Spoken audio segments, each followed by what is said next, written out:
Hey, what's going on, everybody? In this video, I'm going to give you a complete update on everything that's going on, including the tank and the overflow box and the sump, because I really want to talk about that, and I think a lot of you guys out there who are always looking to improve your existing filtration will want to watch this. Before we get into that, quick update on the fish. I have bought some new fish. The flowerhorn I took back to PetSmart. I had them for almost a week. What's today? Today's Saturday. I bought him last Friday or Saturday, and for almost a full week he wouldn't come out of his little hiding place. I had that fake log. I think he was healthy. He was coming out and eating, and I would see him sitting on the couch. He'd pop out and pick up some pellets on the ground, but anytime anybody came by the tank, he'd zip back in. He hid for almost a week. He would never come out. And honestly, I don't have patience for that. I mean, I have this big 75-gallon tank with one fish in it, and he never came out. It was just boring. I kind of, it was an impulse buy. Oh my gosh, a flowerhorn. It's really cool, but he was just completely antisocial. And even the whole time I had him, I was like, man, I really wanted to get some Oscars. I really wanted to try to grow out some Oscars. I had some a long time ago, about 8-9 years ago. I don't really remember what I did with them. I know a red devil killed one of them. I ended up rehoming one or two of them, and that was back when I first got into fish tanks. I didn't really know what I was doing. So I really wanted to try some Oscars this time, and I'll show you them at the end of the video. And I also bought a high fin pleco. I've had personally, I think the high fins are the coolest looking plecos, just because they've got some really big fins and nice spots, and when they get big, they look like little dinosaurs or something. And I'd figure a pleco might help me with my algae problem. So I took the flowerhorn back to PetSmart, and they had a pair of, a pair of tiger Oscars. One was an albino, one was a regular dark one, kind of, it was dark and orange, and they were the only two in there. They must have got along really good and were friends. There was no ripped fins on any of them at all. And I've learned something for anybody who buys fish at PetSmart. I bought them on Thursday. Buy fish at PetSmart on Thursday, and I'll tell you why. Because they always get their new shipment of fish in on Friday. Now think about this. You don't want to buy any fish on Friday. If they just got them in, they're in bags, they've been in shipment for a day or two, they're already stressed out, then PetSmart has to acclimate them to the tank, and they're really susceptible to, stress, disease, ick, things like that. You don't want to buy them. So on Thursdays, that's when all the fish have been in the tank the longest. They've already acclimated, they're healthy. That's when you want to buy them. I never really thought about that before, but it seems to make sense to me. But anyway, these two Oscars, I was like, there's no way I can just buy them. These guys seem to be best friends. So I bought both of them, and I just, why not? So let me show you the tank here real quick. So this is the tank as it stands. You can see here in the corner, I got two tiger Oscars, a albino and a regular one, and you can see how small they are. The albino one's maybe 3 inches, 2.5, maybe 2.5, and then the other one's maybe 2 inches. They're really tiny babies. I'll give you some close-up footage of them at the end of the video. They're actually doing really good. They've only been in the tank for just over 2 days. They're eating, swimming around, they're best friends. So that's what the tank looks like right now. Like I said, I'll show you some close-up at the end of the video of the two Oscars and the little hyphen pleco. The pleco himself's only about 3 inches too, and they get big. The one I had a long time ago, the hyphen, he got over a foot long. They're pretty cool. So I want to go over basically a complete review of everything on this tank that I've purchased so far, and let me show you what's going on with it, because it's actually pretty cool. Okay, so number one, Beams Work LED light. Thumbs up, awesome. This is probably the 4th or 5th one I've owned. Absolutely no issues with it. And I even screwed up when I made this stand. Back in the corner, you can't see, the stand is resting on the wire. And I can't get it out because the tank weighs like 800 pounds. I could drain it and use a dolly or a pry bar, whatever. The light still works. Anyway, beams work light, working really, really good. All right, I want to talk about this Overflow box here real quick. This is the eShop's PF300, I believe. I have a review on this box a few videos back. Go check it out if you want. This Overflow box has worked really, really awesome. I have had zero issues with it. It does grow a little bit of algae on the inside, as you can see, but that's nothing big. They are quite noisy. All I did was put a square piece of sponge, and you just kind of got to move it around a little bit until you find the sweet spot where there's no noise, and it's almost perfectly quiet. I have that hose right here to whenever you need to prime it. This has not lost siphon ever since I set it up. It's been going 100%. There's so much water flow, you can still see bubbles shooting through it. So you're not going to get any air pockets on the top. Even with the bubbles going through, they don't collect and they just shoot right through. No complaints. This Overflow box, so it works really good. So if you're thinking about doing a sump and you don't want to drill your tank, I highly recommend this. Set it up properly, it'll work for you. The other thing that I did do, and I'm going to have to put the flashlight down. The one complaint I had in my review video, this little plastic wing nut is the only thing that connects the black box to the acrylic, the clear part, and the whole box can twist. So I just used some acrylic glue and just put a bead here and the same on the other side. And I did this. You can't do that until it's in the tank and running, because you want to make sure that you have this set at the proper level that works for your tank.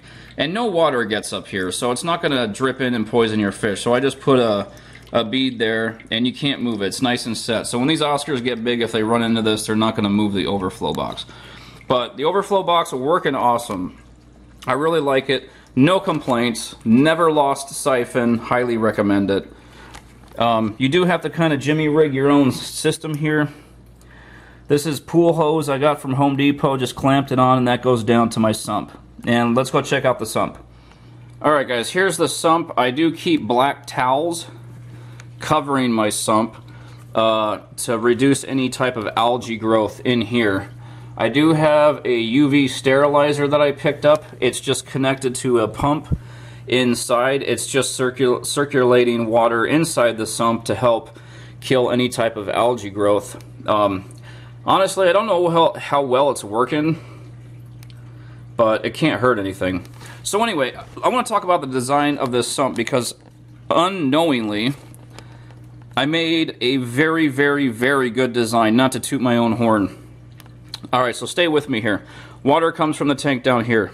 This first baffle goes all the way down to the bottom, is sealed. So the water comes down, circulates around, then comes down the first chamber. First chamber is going to go through your sponge, filter floss, and then, if you guys can see, there's a lot of debris particles and maybe even just pieces of algae growth that are sitting on the bottom. And the cool thing about that is any of the debris that gets past this settles on the bottom. So then you have more clean water coming up this way, and I have two heaters in there, UV sterilizer, then passes over this chamber. Same thing happens again. Goes through more filter floss and more, and more debris, which gets past, or pieces of algae or whatnot settles at the bottom. And the reason this is really, really, really awesome is because you don't clog up the biomedia.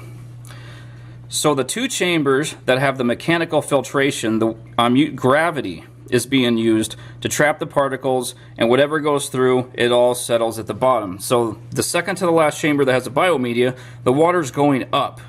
So most of the last debris stays on the bottom. You got crystal clean water coming up on top, which is not clogging up anything.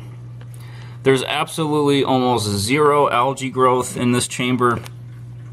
You can see my sponge looks very, very porous. It's hardly I don't think it's clogging at all whatsoever.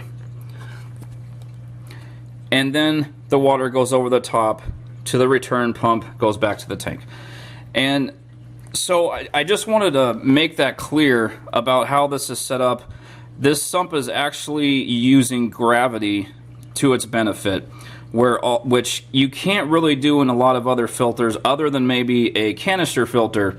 Kind of has the same design. Most canister filters, the water comes down, back up through all the media, and then back through the tank. So a canister kind of uses the same gravity design also. But if you just think about that, if you ever make a sump, the last chamber with your biomedia, make sure the water is coming up through the biomedia, not down. You will get less particles going through and you won't clog up your biological media.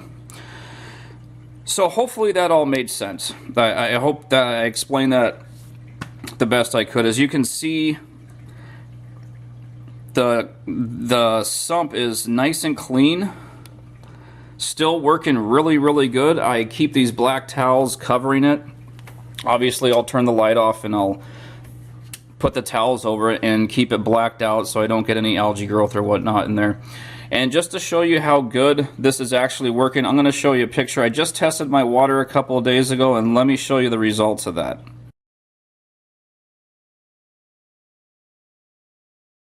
So this is what the tank looks like just on a regular day basis. There's the towels covering the sump. So this eliminates algae growth and it keeps water from evaporating out of the sump. I really don't ever have to fill up the sump. I do a water change once a week, and when I do that water change is when the water is the lowest in the last chamber, and I would have to fill it up anyway. There's no need to do that because I do a water change. So putting towels over the sump definitely helps a lot. Okay, last but not least, this is the return hose from the return pump coming up. I got a little valve on there, shut the water if I need to, which honestly I've never even used it. Just comes up. Make sure these hose clamps don't ever touch the water because they could rust. And that just is the return pipe shooting water back into the tank. And that's nothing special, but the only thing that I do recommend with even a canister filter or sump like this is your overflow and your return should always be on the separate side. Don't put them right next to each other. This helps to make sure that you actually circulate the whole tank. Water comes out here, goes in there, and just circulation. Okay, so that is the quick explanation of my whole tank system that I got going on. I hope I explained that clearly so you guys, so it makes sense if you guys are thinking about doing a sump. Highly recommend a sump. I will never go back to another filter. This sump is just really, really convenient. There's so much space in there to put everything you need so it's not in the tank. There's so much room for so much biomedia in there. You guys saw the results of my my water testing, and some of you might say, well, you only got 2 fish in there. Well, it doesn't matter how many fish I put in there. When I had my jaguar and I had the firemouth and the green terror, the Jack Dempsey, and when I had all those other fish, it was the same readings. And if you guys know anything about sponge filters, they're able to adapt to a bigger bio load very quickly. So the fact that I have a lot of sponge and the BioHome Ultimate Filter Media in there, it doesn't matter how many fish I put in there, the results are going to be the same. And that's the beauty about having a sump. So it is a lot of work to make one and put it together like that, I'm not going to lie, but it's totally worth it in the long run. So that's the video. Like I said, didn't have any patience for that flowerhorn. I got 2 Oscars that are best friends. They're so freaking cool. I love them. These guys have so much personality. They swim around the tank. They're already eating like crazy. I got to be careful how much food I put in there because they will eat anything I put in there. So that's the video. I'm going to end the video with showing you guys the close-up footage of them, and then I'm gone. If you guys are on Facebook, go join my group, Aquarium Enthusiasts. I'll put a link in the description of this video. Click on that. It will take you right to the group. Go join it. Zero drama in that group. Really good group. We got a lot of knowledgeable people in there. And that's it. Thanks for watching. And here's the fish.